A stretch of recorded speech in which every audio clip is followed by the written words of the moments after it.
Captain America Civil War is one part Captain America 3 and one part Avengers 2.5, taking more of the tonal cues from the Captain America films than Joss Whedon's whimsical action epics through the Avengers. When I first saw this film, it didn't connect with me very much, honestly, but as time went on, I've gained some appreciation for the final Captain America sequel in the Chris Evans trilogy. A film which dared to add some tension between our Avengers and also saw a big expansion in the MCU through the addition of new characters like Spider-Man and Black Panther. Christopher Marcus and Stephen Freely started writing Captain America Civil War as early as 2013, borrowing elements from the Marvel Comics crossover event Civil War, and being the conclusion to the Captain America trilogy that started with Joe Johnston's Captain America the First Avenger.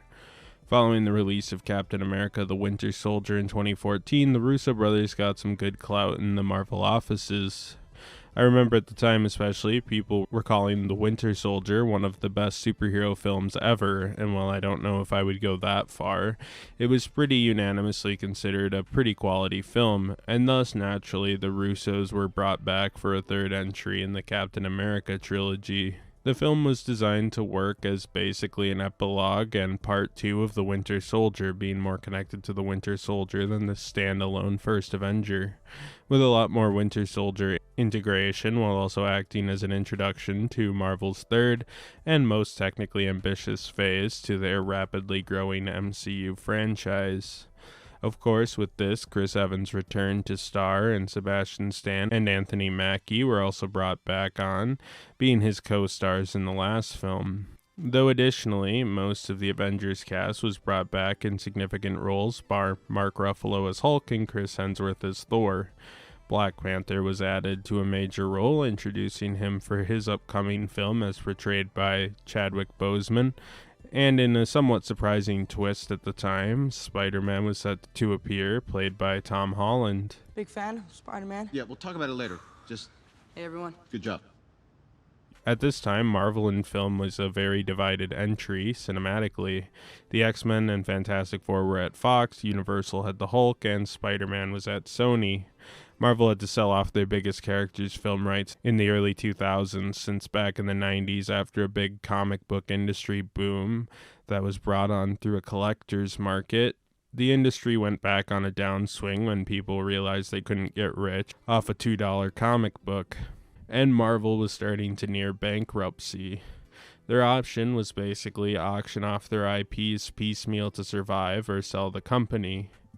That is until New Line Pictures licensed Blade, which was a success and created a large market for the next big Marvel film, which seemed especially promising since Blade was a small IP compared to big shots like the X-Men, Fantastic Four, Spider-Man, and the Hulk, which were largely the big IPs of the 2000s, 90s, 80s, 70s. The Avengers weren't nearly as big as some of the other Marvel comics at the time.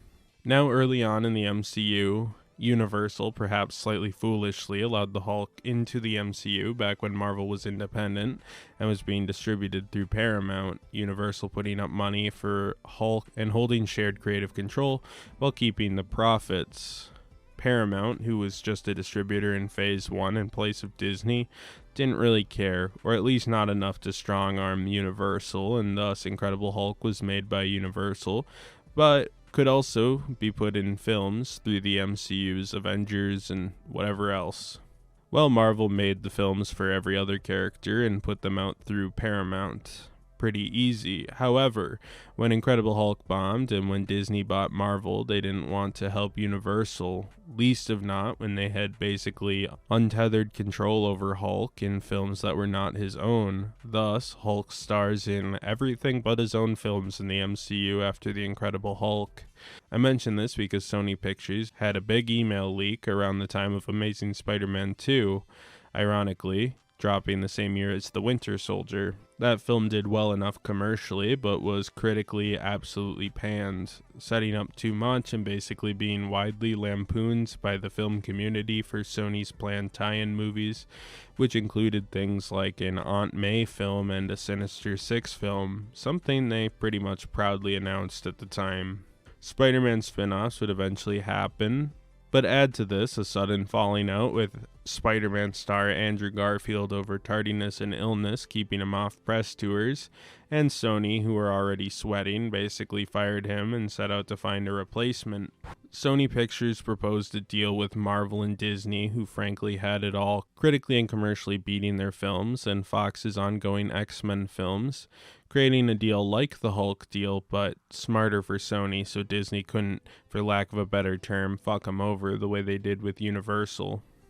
The deal included a limited number of Spider-Man appearances and projects across the MCU, and in exchange, Spider-Man could be set in Marvel's MCU sandbox with input from the big Marvel producers that were steering this gold mine, as well as advertising from the other Marvel appearances, figuring Spider-Man movies would sell better if he also appeared in the Avengers movies around the same time. Sony would keep the rights to Spider-Man and put up the money and see all the returns from the solo films. This would also ensure the rule that Sony must make a Spider-Man project every 5 years and 9 months to keep feature film rights, and pretty much made an endless mine of Spider-Man movies they could continue to pull from. And since Sony would never let the rights just lapse since it's too big of a money maker, the thought process was an alliance to make more money for everyone, which, as we know now, pretty much worked as expected. Civil War took a bit to get off the ground. The hard thing was finding a reason Marvel's two biggest characters at the time would fight. In the comics, the B superhero Speedball and his team of new warriors caused a major disaster, killing hundreds. That wasn't really considered here. Rather, they figured since the MCU was a newer world than the comics, there was more of a question of how the government and citizens would react to a bunch of heroes fighting aliens in New York or robots in Sokovia the last few years. Much of the wider production team returned from the Winter Soldier, which allowed the entry to speed through production fairly quickly, dropping 2 years after the Winter Soldier, which is pretty incredible given the amount of talent recruited, deals needed to be signed, and the tremendous cost of the film. Captain America Civil War follows Avengers Age of Ultron's battle in Sokovia. Tony Stark is starting to have a guilty conscience following a mother of a person slain in that conflict confronting him about the death of her son, which happens at a press conference for new Stark AR technology. Add to this Captain America, Falcon, Black Widow, and Scarlet Witch's botched attempt to catch Crossbones, which climaxed with the death of Crossbones via suicide bomb, which blew up, though Wanda, hoping to protect Captain America, accidentally threw Crossbones towards civilians, killing a handful of them in Nigeria, some of who were from Wakanda, causing a full international incident, and Scarlet Witch taking the brunt of the blame from the US government.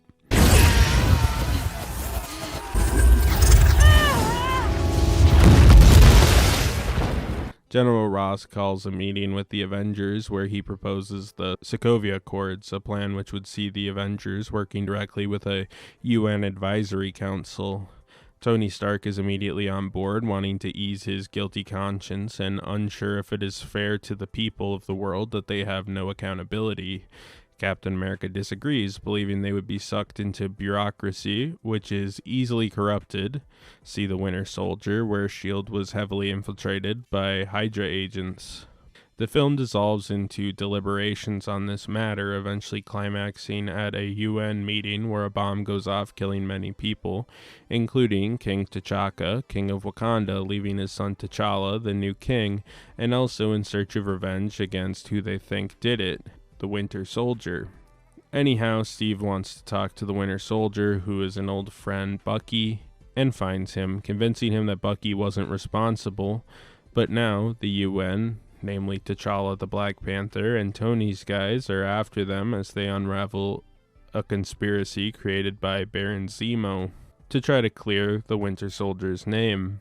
Steve recruits a team consisting of Falcon, Winter Soldier, Ant-Man, Hawkeye, and Scarlet Witch, as Iron Man has his own team with War Machine, Vision, Black Widow, Black Panther, and Spider-Man, who Iron Man recruited after seeing his work.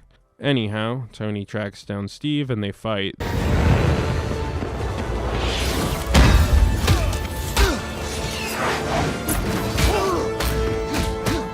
though, knowing that they are fighting to clear Bucky's name and stop Zemo, Steve's team sacrifice themselves to let him get free, being locked up on the Raft prison ran by General Ross, while Black Widow gives Steve a chance, switching to his side and letting him get off by distracting Tony and his team.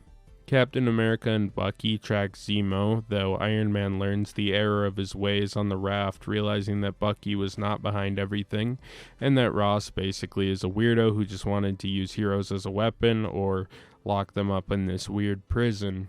Tony shows up to help Bucky and Steve get Zemo, with Black Panther secretly following as well. But this is when the truth comes out to our four heroes. Zemo admits he did it all to get the Avengers to fight, knowing he could frame everything on the Winter Soldier as tension grew, and figuring if he made enough damage in the fighting, the Avengers would crack, revealing that he's doing it since his family died in Sokovia.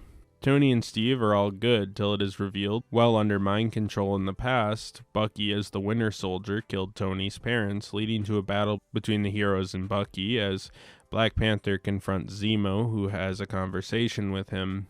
Black Panther, realizing killing Zemo in vengeance for his father wouldn't change what happened, and that Zemo himself was doing this out of vengeance, the same way Captain America and Iron Man are fighting out of vengeance, and that it caused this whole mess and started to consume the Avengers, Baron Zemo himself, and revenge just gets you nowhere. Anyhow, Captain America and Iron Man fight to exhaustion, but eventually part ways, Steve starting a secret Avengers while Iron Man stays above board, the film ending with Captain America vowing that if shit ever hit the fan, he would show up to help, but for now he's gonna go off the grid. Black Panther, T'Challa, is the son of T'Chaka, who dies. Then I guess he was the king. Though in the advanced culture of Wakanda, being king also means being the costume-clad superhero, the Black Panther. The comics are much the same. T'Challa is a man who is handed the lineage of king and Black Panther at the same time, and he fights to save Wakanda, though also becoming an Avenger and fighting for the world itself, just like the film. Anyhow, he was also briefly married to the X-Men character Storm for a time in the comics, though obviously Marvel did not have the rights to do that during this film's production. Black Panther premiered in Fantastic Four 52 from 1966 and was one of the first major African-American superheroes in comics. And it is poetic that the Stanley and Jack Kirby character would also break out to be the first major black superhero in film, Blade notwithstanding. We love Wesley Snipes' Blade, but this was the first time a mainstream black superhero was made for a more general audience, even giving him wide popularity with kids and families. T'Chaka is his father, and like T'Challa was the king of Wakanda, and at one point, the former Black Panther. He first appeared in Fantastic Four 53 and died in that same issue, but has since had some expansion to his time as Black Panther in flashbacks. He is important as a push for T'Challa in both the comics and the film over an important character in his own right. He's very functional. Think Black Panther's Uncle Ben, sort of. Spider-Man appears in an introduction here, and Tom Holland was about 19 when this film was shot, making him far and away the most convincing teenage Spider-Man to date. What are you doing here? It's about time we met. You've been getting my emails, right? Yeah? Right? Yeah. He teams up with Tony and looks up to him, something that foreshadows his Marvel Cinematic Universe film career for better or for worse.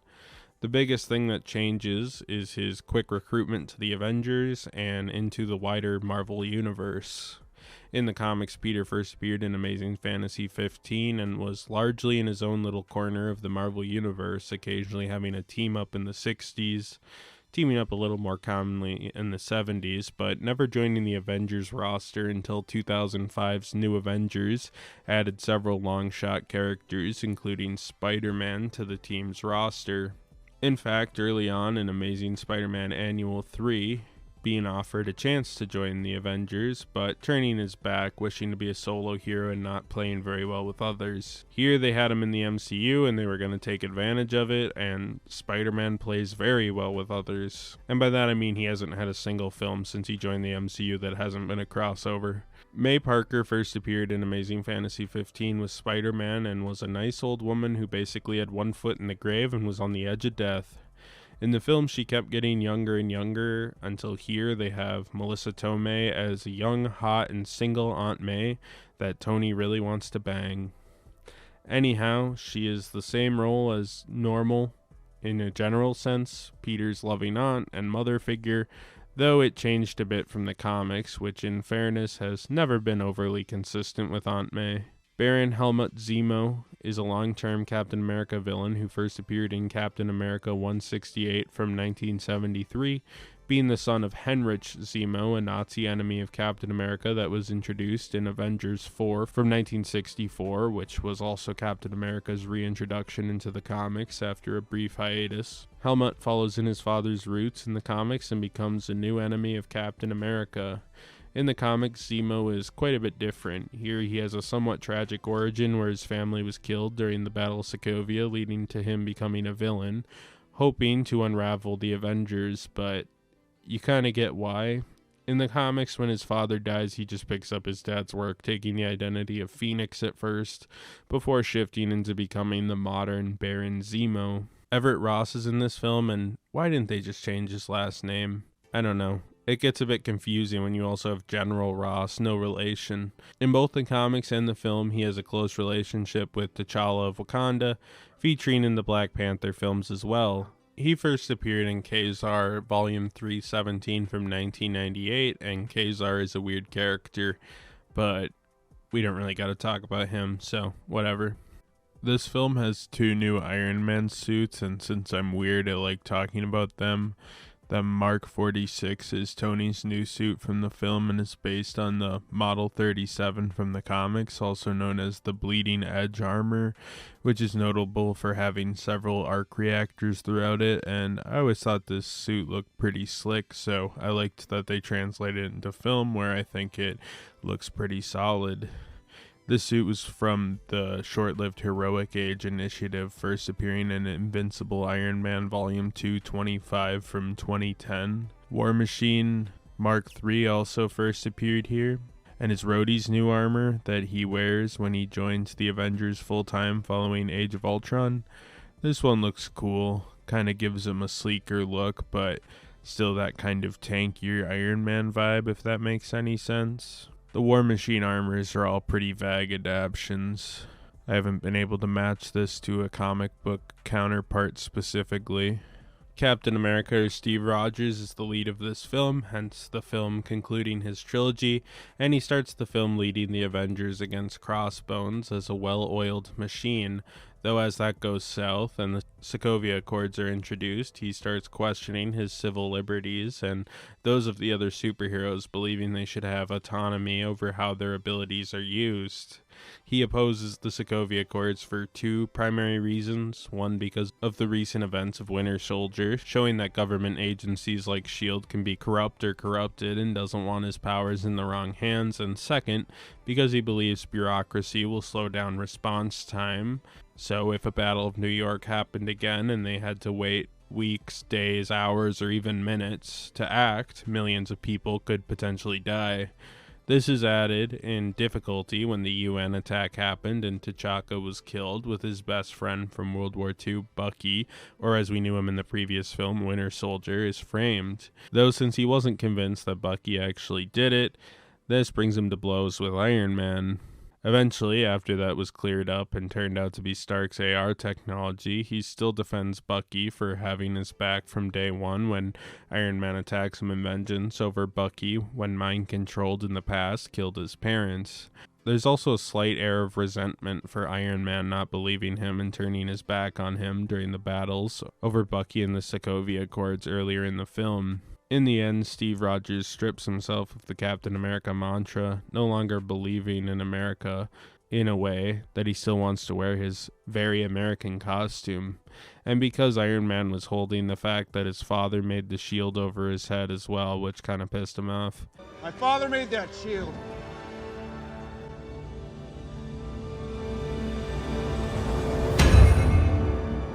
Which I thought was pretty interesting because Captain America once said, Big man in a suit of armor.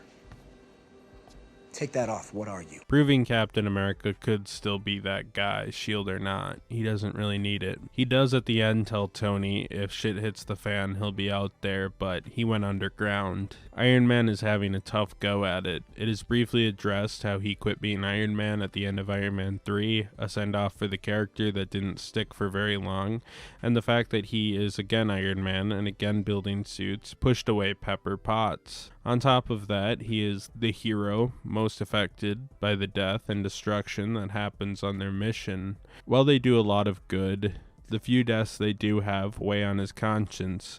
And so, in a surprise twist, the man who once told off Congress over autonomy, We're safe. America is secure. You want my property? You can't have it. But I did you a big favor. I have successfully privatized world peace. quickly signs away his rights as a hero to protect people more and also protect his conscience. At first it wasn't personal. He fights Captain America and the rest of the seceded Avengers to bring in the Winter Soldier and try to hold together his super family while also cockily forcing them to accept his point of view. However, this changes when he learns Bucky, while innocent of the UN bombings, did kill his parents, something he clearly wasn't over since he made AR technology that would allow him to relive moments of great regret, like when he saw his parents for the last time. Father's flying us to the Bahamas for a little getaway. We might have to make a quick stop. At the Pentagon, right? Don't worry, you're gonna love the holiday menu with the commissary. Anyhow, this leads to a final climatic fight against Captain America and Bucky and tears the Avengers to shreds. Vengeance again controlling Tony and his addiction to the suit, with the end of the film showing that the suit is really all he has left. Falcon, or Sam Wilson, is the first member of Team Captain America and forever has Steve's side since they became partners following the conflict in the Winter Soldier, and this extends a bit to Bucky and his problems as the Winter Soldier despite the duo's initial awkwardness. At one point he does maneuver to dodge a blast from Vision, which leads to James Rhodes or War Machine being paralyzed, which he feels bad about.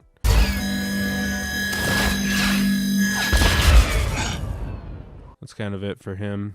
Winter Soldier Bucky is back and the second member of Team Cap, starting to kind of come back to normal after his brainwashing at the hands of Hydra, though he still has issues. The Winter Soldier program and his past as the soldier coming back to haunt him, despite the actions not being his own. Zemo at one point even attempting to control Bucky again through his sleeper cell codes. I like how apologetic he is for killing Tony's parents and how Tony could just care less despite knowing deep down it wasn't him in control of his body at that time. He is really the fracture point from the plot, which takes this from a political disagreement to a film about getting vengeance for Iron Man. Ant-Man shows up as part of Team Cap for the first time, interacting with the Avengers in a substantial way. He is pretty minor, but we see him test some Giant Man stuff, which was fun. Hawkeye wants out. He is retired, but eventually, as things start going too far, he backs up Captain America in the fight against Tony's Avengers. He is pretty much just here for the fight scenes, but it's cool that he has Cap's back to the point where he risks going to jail and losing his family to help Cap. Maybe he can't let the lifestyle go. Perhaps he's just a deadbeat dad. I don't know. Scarlet Witch is on Team Cap, thinking that the rules are bullshit, and in part, since she is treated like a villain by Iron Man and under lock and key by the Vision, since she accidentally caused the Accords to go into effect following the incident in Nigeria while fighting Crossbones. She's pretty functional here, more of a crux for the plot, and doesn't have a ton going on after the first act, but you get a pretty good understanding on why her allegiances land the way they do. Sharon Carter is the final Team Cap person. She helps Captain America because she is in love with him, and he helped during the Hydra takeover in the Winter Soldier. It is a little awkward. Captain America is macking on his one true love's niece, but, you know, they kind of just brushed off the fact that he smashed 2 generations of Carter.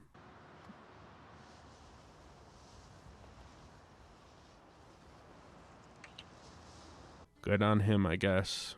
Black Widow is Team Iron Man at first, agreeing that they could use some oversight, but as the mystery unravels, she turns to Captain America's side, learning through the film's conspiracy that perhaps oversight would be a mistake, and also that Tony Stark is taking this whole thing way too far.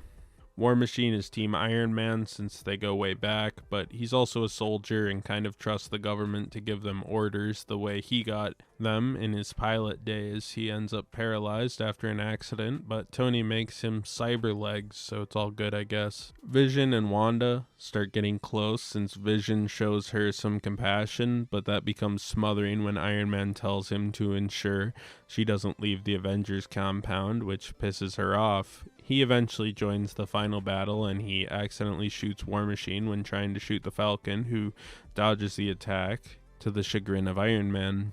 Black Panther is the first of 2 new superheroes in this film and joins Iron Man after his father T'Chaka is seemingly killed by the Winter Soldier during a UN conference. He is really cool in this film. He ends up the king of Wakanda after his dad's sudden death and uses his training as the next in line for Black Panther to fight Steve and his team, but he mostly just wants the Winter Soldier. After finding out Baron Zemo was the actual culprit, he ends up capturing Zemo, but decides not to let vengeance consume him. Vengeance has consumed you. It's consuming them. I'm done letting it consume me. Noting that vengeance is what's causing the Avengers to fall apart since Tony can't control his, and what really motivated Zemo to do what he did, which is ultimately one of the big themes in this film, and is also a good enough motivation for T'Challa to kind of just let it go. Spider-Man is just a kid who got superpowers a while ago and is brought into the big leagues to work with Iron Man in incarcerating Captain America and his team. He starts his relationship with Tony here, and for better or worse, became a team-up character in the films. However, he is naive and believes Iron Man's task is just, despite the fact that Iron Man isn't fully just in his motivations. His role is pretty minor, and he's mostly used to soft introduce him before his solo film. They got the rights to this guy, and they wanted to throw him in at any cost, really. General Ross is one of the villains. He returns from the Incredible Hulk and really wants to control and regulate the superheroes. He also puts them in the raft later on, which seems a bit cruel to Iron Man, but he's a big voice in backing the Sokovia Accords and expands his character from the Hulk villain we see in the Incredible Hulk. Baron Zemo is the man behind everything. After his family was killed during the Battle of Sokovia, he wants to bring the Avengers to their knees. He is more sympathetic than he is in the comics on that part, and he's not super strong or anything, just a guy with a skill in finding information that dismantles the Avengers and push that whole thing along, framing the Winter Soldier for killing T'Chaka and bombing the UN to push his agenda, getting the Avengers to be stuck under bureaucracy before showing the Winter Soldier footage where he killed Iron Man's parents, which led to one final conflict. He sees the superhumans as threats and just wants them gone, blaming them for Sokovia, perhaps rightfully so though, since Iron Man created Ultron in the first place. Loki was Thor's brother, and it seems it always traces back to them. I like him as a villain because you get why he does what he does, and how it led him down this twisted rabbit hole of slightly misplaced blame, though he doesn't lack valid arguments on wanting to destroy the Avengers, so like Iron Man and Captain America, who both have points to their arguments, Baron Zemo isn't fully lacking in motivation that makes some sense. I like him as a villain, and I think he is slightly underrated in the vast scheme of the MCU. Tonally, this feels more like the Winter Soldier than an Avengers film. There are jokes, but they are much fewer and meme-worthy than Joss Whedon's film.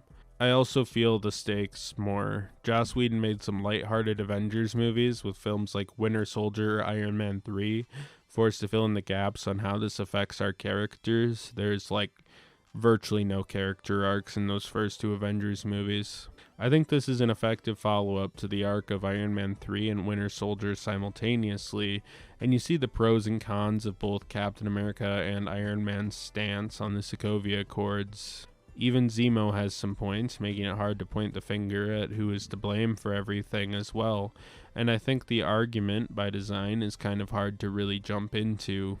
At points, Cap feels irrational. Then, Iron Man will feel irrational.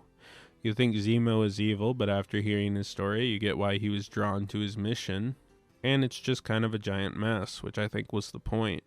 Henry Jackman returns for the score, which feels more like Alan Silvestri's work on the Avengers, and it's good if a bit generic, honestly. I don't have much notes on this, honestly. Wasn't super memorable. But it is fitting enough for the material, which is sadly the case for pretty much all the behind the scenes in this film. Jeffrey Ford and Matthew Schmidt edited the film, and like the music, is very adequate. I think the action is well enough edited, and the film, for 2.5 hours, uses its runtime very well. I don't think there's that much dead air, and there is so many characters and plot lines, it's easy to see exactly why this film needed to be that long. That said, I can't point to a crazy editing moment or something that really blew my mind. On that note, the CGI is largely good, though money'll do that shit. Trent Opalock did the cinematography, and man, it's not great.